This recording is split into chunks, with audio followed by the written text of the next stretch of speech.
सांसदों के साथ में भी बात हुई। सांसदों के साथ जब बात होती है तो कहते हैं हम आप ही के साथ हैं।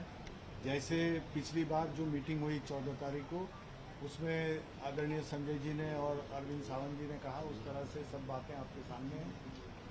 सांसद किस तरह से मूव कर रहे हैं या उनको कौन मूव कर रहा है, और ओम बिरला जी जो लोकसभा के अध्यक्ष हैं उनके पास में उस तरह का उनका गुट के साथ जाना या जो भी प्रक्रिया होती है वो प्रक्रिया इस तरह से ना हो, उस प्रक्रिया को कोई चालना ना मिले, इसलिए जो एक प्रावधान है उस प्रावधान के तहत लोकसभा अध्यक्ष को अरविंद जी के लोकसभा लीडर रहने के तहत शिवसेना उद्धव बाळासाहेब ठाकरे पार्टी के तरफ से हमने एक ज्ञापन इनको दिया है। We have given them the memorandum, और उसी के तरह शिवसेना उद्धव बाळासाहेब ठाकरे पार्टी की संसदीय दल की बैठक कल 18 तारीख को संसदीय भवन में, जहां पे हमारा पार्टी का संसदीय दल का जो कार्यालय है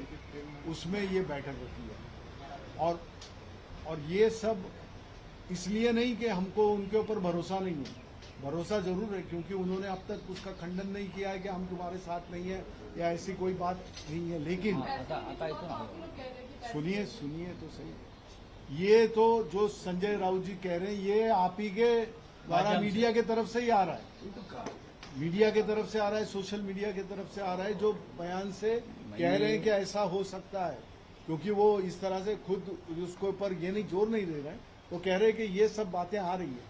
तो ये करने का जो प्रावधान है, जो कायदे कानून से हमको करना है, लीगल स्टेप्स जिसको कहते हैं, एक कैविएट के तरह एक सावधानी बरतने के लिए कि भाई हमारे सांसद हमारे साथी में है, ये आज तक का हमारा अपना भी विश्वास है, साहब उद्धव जी का भी विश्वास है, और यहाँ बैठे सभी का है। देखो, हमने किसी भी पार्टी का नाम नहीं लिया और किसी सांसद का नाम नहीं लिया।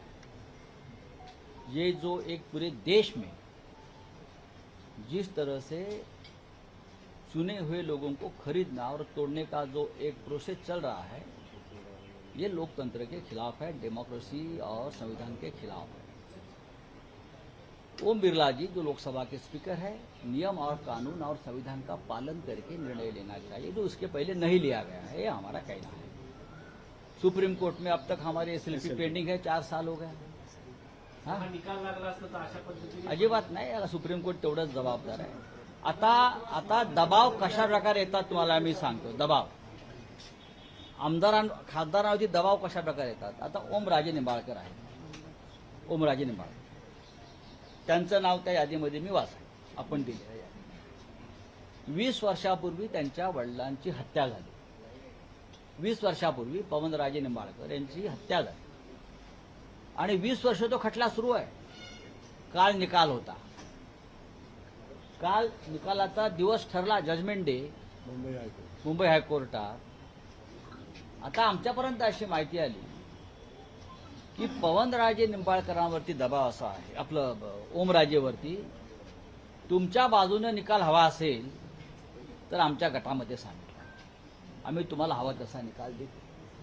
काय ऐकून घ्या परत, एका खुनाचा निकाल आहे, 2 खून आहेत, पवनराजे आणि त्यांचा ड्रायव्हर, मुस्लिम ड्राइवर है। 20 साल बाद फैसले की घड़ी कल आ गई, 20 साल बाद, और पवनराजे को बताया गया, अगर ओमराजे को बताया गया एक महत्वपूर्ण व्यक्ति के माध्यम से, जो नेता दिल्ली में आया है,